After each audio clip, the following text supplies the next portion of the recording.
Welcome to Disney's Animal Kingdom.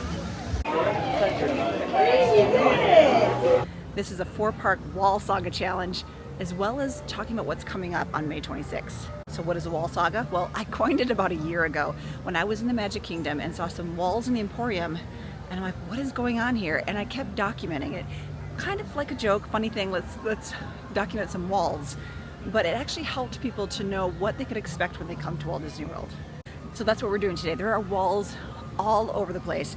So we're gonna go through the parks, tell you what's coming, so you know what to expect from now, specifically till May 26th, because a lot of things are coming down. It's a really big day. So let's head over to the former Dinoland area and talk about what's coming in the tropical Americas. This is very similar to me to coming around the corner and seeing the castle here, and it is absolutely stunning. As we come up to the Tree of Life and Zootopia, there's actually a little mini wall saga happening here. There is a wonderful trail that comes up right to the tree, and that is currently closed. I highly recommend it when it comes back open that you explore that. But we're going to be heading to the right, where most people aren't going to be heading, to check out, oh my goodness, I can see it from here. Check out that building. I've been here in a while, and the construction here is massive. Yeah, the building that the Encanto house, the casita, is going to be in, this makes me really excited for what's to come.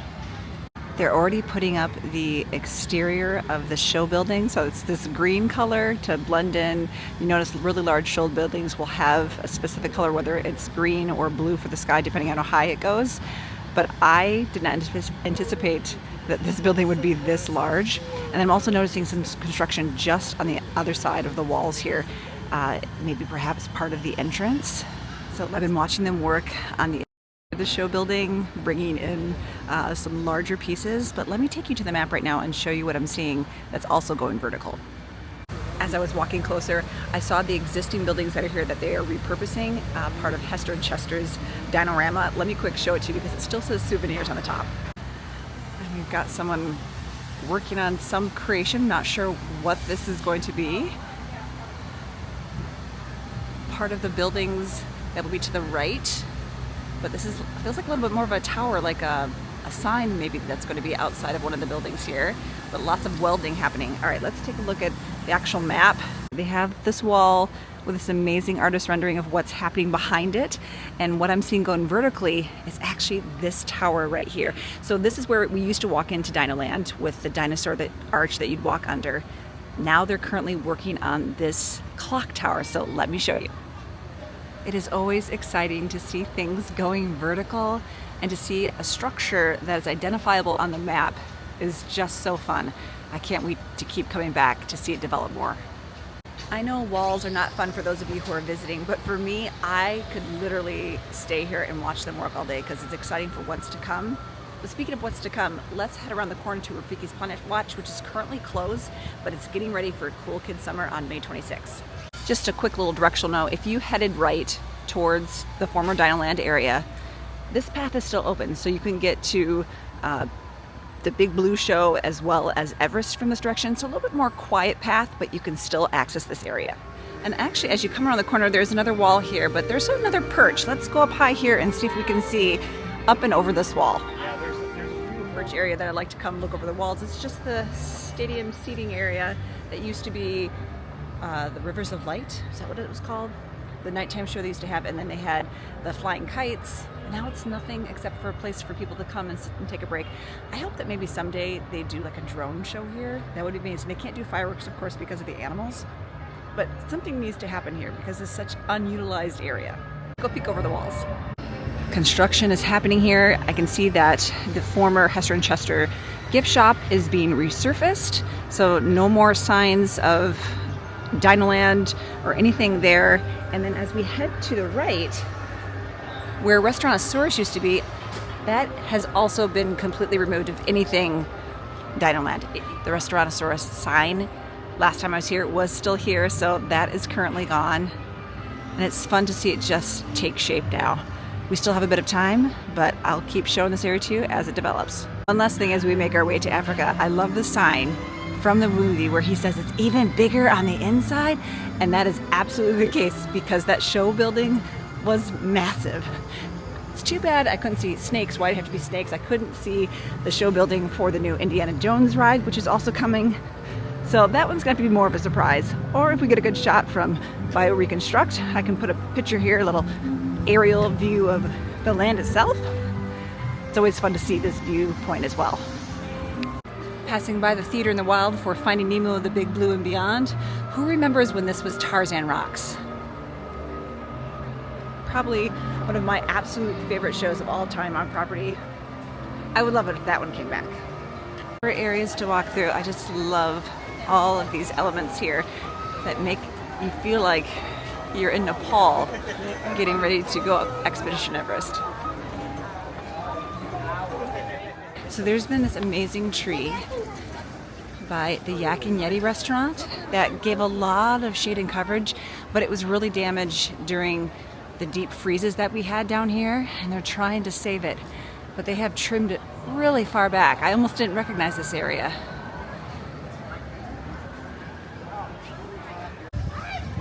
So, Birds of Flight.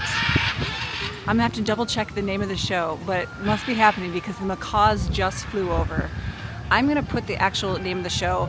Make sure you take the time to experience that in the front of the Tree of Life. When I come back around, I kind of show you where you should stand.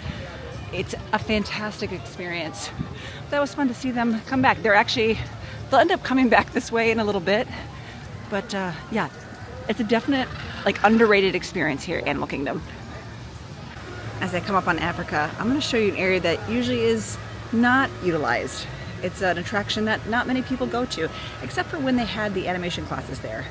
But this is going to be probably one of the hottest areas of the park come May 26th. So instead of going straight to the main area in Africa, I'm going to head right past the Harambe Market. Fantastic food is here. Make sure you definitely stop and try the eats here. But straight ahead is the entrance to the conservation station Rafiki's Planet Watch train. The train service sign has been covered, as well as Rafiki's Planet Watch. But let me read you what Disney Parks blog says about this upcoming area. Beginning in summer of 2026, specifically May 26th, you're going to be able to take a fun excursion to the conservation station in Disney's Animal Kingdom theme park, where you can play and dance with Bluey and Bingo, play some of your favorite games from Bluey's episodes with a fun animal twist, like Butterfly Keepy Uppy. So grab the whole family and snap some pictures alongside your Blue Heeler pals to remember this one-of-a-kind adventure. Plus, as part of your wild excursion, step outside to discover an experience with animals native to Bluey's home country of Australia. Okay, so we've got some Wilderness Explorer stuff down here, as well as a character meet and greet. So let's see who's down here. Oh, there are multiple stations set up for Wilderness Explorers, so this is a really fun area to come and do that with your kiddos. And then let's see who we've got down here. Looks like whoever's meeting right now is taking a little bit of a break, but I'll wait here for a second to see who comes back out. Oh, looks like the train is currently running too.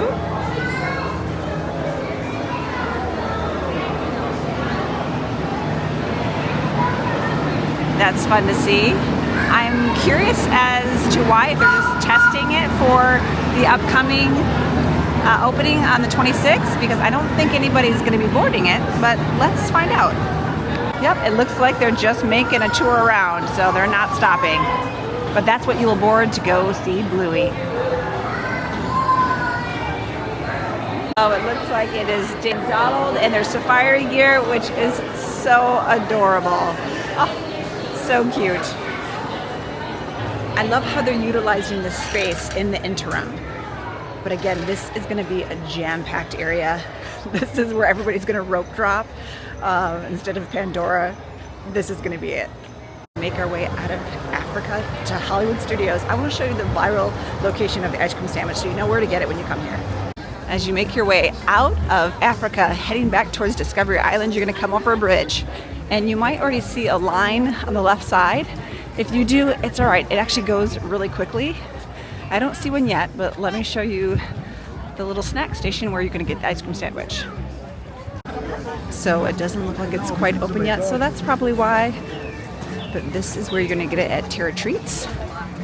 You've got the cookie dough brownie ice cream sandwich. Now, just so you know, I've tried the carrot cake sundae. Not worth it, in my opinion. The cookie dough brownie ice cream sandwich is definitely shareable for two people. They've got a sign here, so you can look in the app too 4 times they're open, but they're open from 10:30 until 5. Let's head to Hollywood Studios now because there is a lot to cover there. I almost left the park without showing you the Winged Encounters location. This is a must-do. You can find the information in the My Disney Experience app for the times, and you should really take some time to experience it. Right here in front of the Tree of Life, if you can get as close as you can, Yes, I can. to this fencing area here, standing here, you're gonna have people all around you, but just trust me, this is where you want to be for this particular show. Okay, now let's head to Hollywood Studios. Welcome to Disney's Hollywood Studios. We have 3 major areas to talk about, so let's get inside.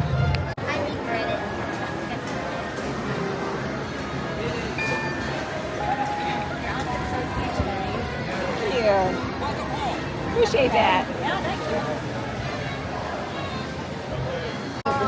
Looks like a busy day today here at Hollywood Studios. Now, yesterday was May the 4th, and so it was super crowded. Did not make it here yesterday, but we're going to head down Sunset Boulevard to look at the first wall saga that is going to actually be opening up on May 26th. Actually, 2 of the 3 wall sagas we're covering today are opening up on May 26th. It's going to be a big day, and I'm going to be covering it all. As we round the corner onto Gower Street, did you know that's what it was called? I don't know that I ever paid attention to that. But major changes since I was last here. Wow. Complete paint job of the arch. Now, I saw the car before that was painted. Last time I was here, it was completely covered in scrim, and the building was not painted either. It looks so different, but so amazing too. I'm so excited for this. So this was formerly Rock and Roller Coaster starring Aerosmith, but it is now Rock and Roller Coaster starring the Muppets, featuring Electric Mayhem. This is fantastic. Now, this is actually opening up on May 26th, and annual pass holder previews were actually announced today, so I will be hopefully snagging a virtual queue for that. Virtual queues haven't happened in a while, so I gotta work my rapid tap method to hopefully secure one for that day. I absolutely love the paint job, and I can't wait to see the sign that they're going to be putting here. And I noticed to the left, just behind the hedges, this is the exit. It looks like there's another mural that they're working on. So I'm excited to see this all come together. Let's make our way over to the former animation courtyard, which is now going to be the Walt Disney Studios. As I'm passing the Hollywood Brown Derby, I am seeing some new signage on the buildings. This is so exciting to see. The last time I was here, I just saw that the hat was up. There's some more painting that has happened too, as well as the signs. The Walt Disney Studios, Mickey Mouse, and Silly Symphony sound cartoons. I love it. It looks fantastic. All right, let's look on over here to see what else we can see. Oh, the letters are up for the animation. Oh, this is getting exciting, you guys. May 26th. The courtyard area is open, but the animation under the Sorcerer Hat is not going to be open quite yet. But Mickey's Clubhouse, the dance party, that's going to be open. But the whole atmosphere in terms of it feeling like the Walt Disney Studios in Burbank, that will be open. Let me read a little bit from the Disney Parks blog about this area. Discover a new show to Walt Disney World. Disney Junior Mickey Mouse Clubhouse Live, debuting on May 26th. This must-see new stage production inspired by Disney Junior's global hit series Mickey Mouse Clubhouse and the Mickey Mouse Clubhouse Plus series. Features upbeat original songs, plenty of interactive fun for the little ones, and appearances by beloved Disney characters to sing and dance with. And while the magic of Disney animation, which is under the Sorcerer Hat, arrives later, the Walt Disney Studios, an outdoor space inspired by the iconic Burbank studio lot, drawing from the architecture and atmosphere of the legendary campus, the area features familiar studio details, including a version of the Studio Theater, which continues to house The Little Mermaid, A Musical Adventure, and a nearby soundstage welcoming Disney Junior Mickey Mouse Clubhouse Live, all set within a relaxed, park-like setting designed for families to explore. I decided to come on this side of the wall, right in front of the entrance to The Little Mermaid, and you can actually see the Sorcerer Hat and the animation sign a whole lot better from here. I can't wait till that opens at the end of the summer, but this part of the Wall Saga will end on May 26th. All right, speaking of Wall Sagas, let's keep going. Head over to the other side of the park and check out the former Muppets Courtyard. Rounding the bend onto Grand Avenue, I'm seeing lots and lots of scaffolding and interesting flowy scrim, but not a whole lot of active work happening right now. It's very bright right here, but as I said that, the crane started moving. So there is some work on the backside, which is where the coaster is. If you end up having to park way out in the boondocks of the parking lot, you actually get to see where it's going vertical for the coaster, but you can't see through here yet. Well, actually, I am seeing a few workers over on this side, and also a little digger. I'm not sure what they're called. I'm not a construction person, but there's a little bit of work happening over here too. There's really nothing here that says this was once Muppets Courtyard. So they are now working on resurfacing the existing buildings to turn it into Monsters Inc. I realized when I started this, I said this was going to be a 4-park wall saga, and I decided I'm not going to actually go into Epcot. All right, did you hear that? Because there's nothing really to show. What's going to be happening over there is Soarin' Around the World. It's going to change to Soarin' Across America to celebrate the country's 250th anniversary, and I can't wait to experience it. It's going to be beautiful. So I'm just going to bypass that and head straight to Magic Kingdom. Lots of changes happening there, so let's head on over.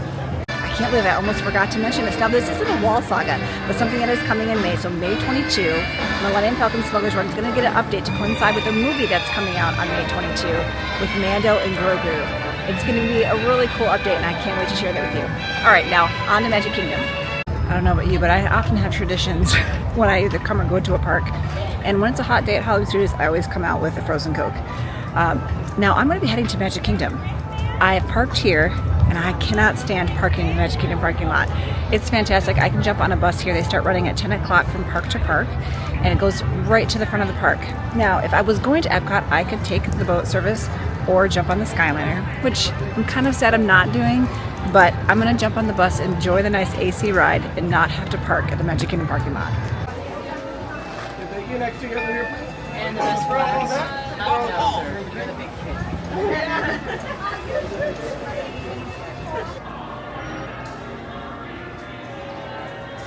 Well, that was a much more enjoyable experience than going to Magic Kingdom parking lot, dealing with the TTC, so then when I go back, I just jump right back on the bus. It's great. What a view, right? Because this park is under major construction. Now, Hollywood Studios also lots going on. Well, even over in Animal Kingdom, but this one just feels like a lot.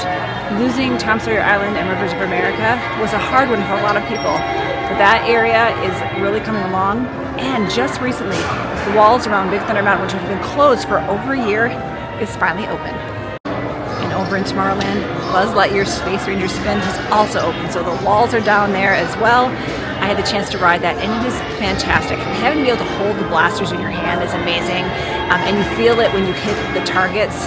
It's much brighter. The visuals are just fantastic. Again, the path of the ride itself is exactly the same, but it is a definite upgrade. So let's head to Frontierland, talk a little bit about the cool kids summer stuff that's happening also in that area, and then do a little peek into the walls so we can see Pistons Peak National Park for the Cars Land and further back into Villains Land, and then I'll show you what it looks like having Big Thunder Mountain open again. Great job. Keep it up. Okay, sing along. Supercalifragilisticexpialidocious. Even though the sound of it is something quite atrocious. Nothing better than walking into Magic Kingdom to the Dapper Dans. We're going to start our wall saga over here in Liberty Square, checking out Haunted Mansion. Now, there's still scrim on this. There's been no word of how long that's going to be up, but I still want to show it to you so you can know what to expect when you come this spring or summer. Now, don't be surprised if you see a line coming all the way out here. This is where it wraps to, and it actually moves surprisingly fast, even when it's back here. Let's see what it says right now. It says 35 minutes, which looks about right, but it just looks really congested because of the walls over here. But as you can see, the scrim is up, so you really can't see the mansion, unfortunately. There's still some photo opportunities, but it's going to look a little different until they have this finished. Let's keep following the wall all the way into Frontierland. Now, this is the old entrance to the Liberty Bell. They are also utilizing this for Haunted Mansion, so don't be surprised if you see people queued up in here for that. We're gonna come this way. And this wall has been here for a very long time. Oh, I see a big crane that was not here last time. That's always exciting to see. A lot of vertical stuff has happened since the last time I did this particular video, but if you want to keep more up to date, make sure you follow me over on Instagram because I share all of the updates as I come into the parks. All right, let's round the corner and see what we can see. Now before we round the corner, straight ahead is the Diamond Horseshoe. This area is going to be part of the Cool Kids Summer, so Jesse's Roundup, a rip-roaring review, and Magic Kingdom presented by Baby Bell. So in the Disney Parks blog, it says this summer, mosey over to the Diamond Horseshoe in the Magic Kingdom Park for a Toy Story-inspired hoedown full of family fun. Every time I come, I try to prepare myself for this walkway to be closed down. That is still currently open, but check out that crane. I know in the concept art there seems to be a walkway along like a rapids, and I'm hoping this stays. I can hear stuff happening, I just wish I could see it. Why, but I love this little mini wall to stop people from going down here. Are they going to keep this as a remnant of the old Tom Sawyer Island tied into the new area? Be interesting to see, but this is the only kind of little thing we've got left. Now, if you are coming in the next couple of years, this wall is going to be here. So just be aware of that, because on the other side is Piston Peak National Park, and beyond that, Villains Land. But it's just so exciting to now come around here and see Big Thunder back open again.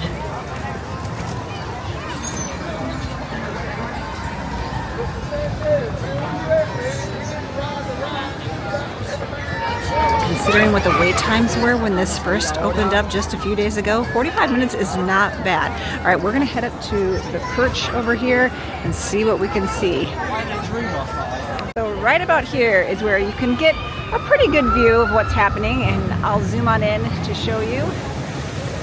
You can see some of the forms that have been set. I'm really curious to see what these are, if they're just like the base for the structure of the mountain features in Piston Peak National Park.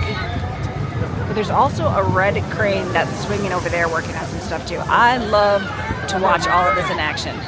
They're moving lots of dirt today, and I actually just saw a truck go by just spraying everything with water so it doesn't get too dusty, and I imagine it's for us, the guests, because otherwise it's going to create this billow of dust smoke. But yes, they're moving a ton of dirt today. Down to this lower section here, I can actually see the wall I was referring to that they're going to build to block the view while you're riding Big Thunder. So let me zoom on in. So as you can see, the pathway down from the exit you really can't see over. So if you want to take a peek in, you have to go to the bridge that's right by Tiana's Bayou Adventure. See if there's anything I could see. And this is the exit from the left side. So if you get off the train from the left, when you enter the station, your train will either go right or left. So if you get off to the left, this is your exit. There's a little crack right here, and you can see inside out to where the train is, and it is so quiet. That's how smooth it is.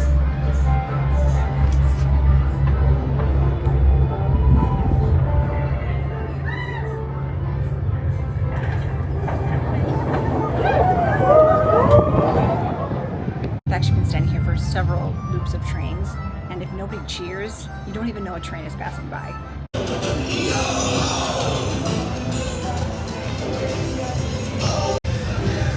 Parade is happening right now. Nice way to end my day today. Thank you so much for following along on this update for the Wall Saga. Now this one is going to be going on for a really, really long time, so keep following along. I can't wait to share with you the progress. I hope we can continue to see things go vertical, or if they're going to continue to build higher walls so that we can't see. I'm hoping not, because I really enjoy the process. There's a little peek through right here, and Peter just waved at me. It was really cute. But stay tuned, keep following along. So much stuff is happening, especially this month, so follow me over on Instagram, but I'll continue to make videos here so you can feel like you're here with me to see all these updates happening at Walt Disney World.